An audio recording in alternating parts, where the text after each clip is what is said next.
Raghurama custodial torture కేసులో ప్రభావతి విచారణకు హాజరయ్యారు. మరింత సమాచారాన్ని మా ప్రతినిధి రవికృష్ణ అడిగి తెలుసుకుందాం. రవికృష్ణ, ప్రభావతి విచారణకు సంబంధించిన వివరాలేంటి?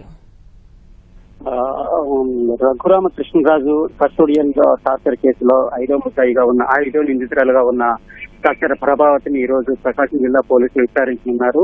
ఆమె గత కొన్నాళ్లుగా ఆ పోలీసులు విచారణకు సహకరించలేదు. అయితే సుప్రీంకోర్టులో పోలీసులు విచారణకు సహకరించాలని ఆమెకు బెయిల్తో కూడిన అనుమతి లభించడంతో ప్రకాశం జిల్లా పోలీసులకు ఆమె వచ్చి విచారణకు హాజరయ్యారు. ఈ రోజు 2 గంటల సమయంలో విచారణకు హాజరవుతామని ఆమె ప్రకాశం జిల్లా ఎస్పీ దామోదరకు సమాచారం ఇవ్వడంతో ఆమె ఈ రోజు ఇక్కడికి రావడం జరిగింది. అయితే సుమారు గంట క్రితం ఇక్కడికి ప్రకాశం జిల్లా మన పోలీస్ సూపరింటెండెంట్ ఆఫీస్ కు చేరుకోవడం జరిగింది.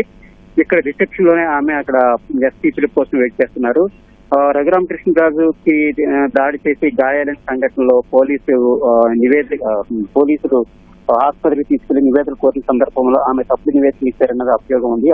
రఘురామ కృష్ణరాజుకి గాయాలైనప్పటికీ కూడా గాయాలు లేవని ఒక నివేదిక ఇవ్వడం వల్ల అప్పుడు కేసు నీరుగార్చే ప్రయత్నం అయితే జరిగింది. ఈ నేపథ్యంలో ఈ మధ్య కూటమి అధికారంలో వచ్చిన తర్వాత రఘురామ కృష్ణరాజు కేసు మళ్లీ నమోదు చేయడం జరిగింది. ఈ నేపథ్యంలో నిందితులుగా ఉన్న ఒక్కొక్కరిని కూడా ప్రకాశం జిల్లా పోలీసులు విచారిస్తున్నారు. తొలిత విజయపాలని ఏడుపూర అదనపు ఎస్పీ విజయపాలని విచారించారు.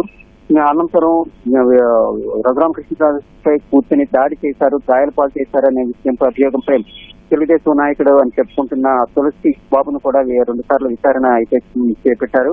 ఇప్పుడు తాజాగా గతంలో 2-3 సార్లు ప్రభావతి నోటీసులు ఇచ్చినప్పుడు ఆమె నుండి స్పందన రాలేదు. ఇప్పుడు తాజాగా ఆమె విచారణకు హాజరవుతామని పేర్కొనడంతో ఈ రోజు మధ్యాహ్నం ఆమె ఎస్పీ ఆఫీస్ కి వచ్చారు. ప్రస్తుతానికి ఆమె రిసెప్షన్ లోనే ఉన్నారు. ఎస్పీ ఆమెను పిలిపించి విచారణ ప్రారంభించే అవకాశం ఉన్నాయి.